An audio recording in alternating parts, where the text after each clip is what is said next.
500 বছর আগে যে মারা গেছে, এই মানুষটাও আপনার দরখাস্ত মঞ্জুর হলে ওই লোকটারও মাফির ফয়সালা আসবে। কত বড় দয়াবান আল্লাহ রাব্বুল আলামিন। ভাইরা আমার, 3 নম্বর আরেকটা কথা দেখেন, দুনিয়ার মধ্যে কেউ যদি অপরাধী হয়, আসামি হয়, তাহলে সে আরেক আসামির পক্ষে দাঁড়াতে পারে না। নিজেই আসামি, তারই জান বাঁচে, তারই কখন ধরবে ঠিক নাই। সে আরেক আসামির মুক্তির জন্য তদবির করার সাহসই করবে না, করলে আরো ধরা পড়বে, ঠিক কিনা? নিজেই আসামি।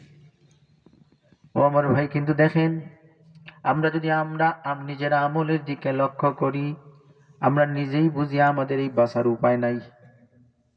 আমরা যদি আমাদের নিজের আমলের দিকে লক্ষ্য করি, আমরা জিন্দেগি কিভাবে কাটাইতেছি এগুলো যদি হিসাব নিকাশ করি, তাইলে নিজেই বুঝি আমাদেরই বাঁচার কোনো ব্যবস্থা নাই, জান বাঁচবে না। নিজেই বুঝি আমরা অপরাধী, নিজেই বুঝি আমরা আল্লাহর কাছে আসামি অবস্থায় রওনা দিছি।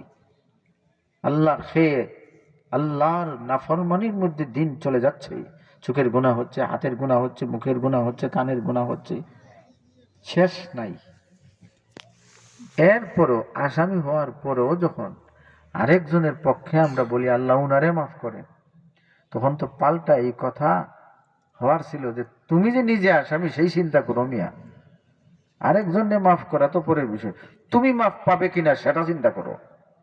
এমনই হওয়ার কথা ছিল, কিন্তু আল্লাহ কি করেন, আল্লাহ এত দয়াবান, আসামি কথা বললেও এই কথাকেও আল্লাহ এমন মূল্যায়ন করেন, এমন দাম দেন, এমন ভাবে কবুল করেন, আসামির কথায় আসামিরে মাফ করেন, আসামির কথায় আসামিরে আল্লাহ মাফ করেন। তো ভাইরা আমার, তো বলছিলাম এটাই যে আমরা যে মুর্দেগানদের জন্য দোয়া করার সুযোগ পাইছি, আমরা যে দোয়া করতে পারতেছি, এই চান্সটা যে আল্লাহর পক্ষ থেকে আমরা পেয়েছি, এই শুকরিয়াই আমরা আদায় করে শেষ করতে পারবো না।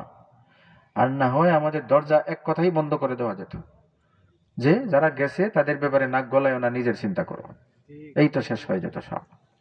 কিন্তু আল্লাহ রব্বুল আলামিন চান্স দিয়ে দিছেন, শরীয়ত আমাদেরকে সুযোগ দিয়ে দিছে, ইসলাম আমাদেরকে সুযোগ দিয়েছে যে যারা গেছেন তাদের ব্যাপারেও আল্লাহ রব্বুল আলামিনের দরবারে মাফির দরখাস্ত দেওয়া যাবে। বলেন সুবহানাল্লাহ। এবং এটা এত পাওয়ারফুল দরখাস্ত, এই মাফ চাওয়ার জন্য আপনি আল্লাহর ওলি যদি নাও হন কোনো অসুবিধা নেই, নাফরমানেও যদি মুর্দেগানের জন্য দোয়া করে, এই দোয়াটাও রব্বুল আলামিন কবুল করবেন। বলেন সুবহানাল্লাহ। সেজন্য এই মাহফিল 2টা বার্তা দেয়। 1 নম্বর বার্তা হচ্ছে আমরা আমাদের মুর্দেগানদেরকে ভুলে গেলে চলবে না। আমরা একটা সুযোগ যখন পেয়েছি, এই সুযোগ কাজে লাগিয়ে কবরবাসীর জন্য বছরে একদিন না, সব সময় দোয়া করতে হবে। রাজি আছেন?